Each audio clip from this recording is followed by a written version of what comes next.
هذه هي الفرصة في 2030 ما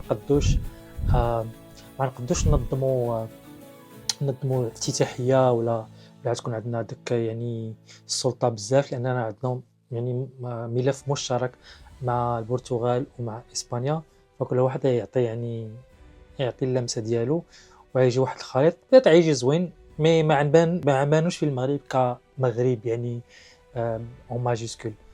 فكأس افريقيا ديال 2025 هو البلاصة الوحيدة اللي غنقدو نبانو فيها فريمون علاش قادين.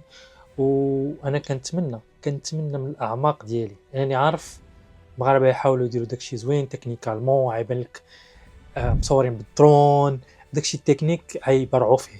كان يعني هادشي اللي كيبان ليا، ولكنني كنتمنى لو كوتي كرياتيف، يعني الاداره الفنيه ديال كاس افريقيا بصفه عامه، انها تكون ماشي غير في المستوى، مي خاصها تكون احسن عمل فني في التاريخ.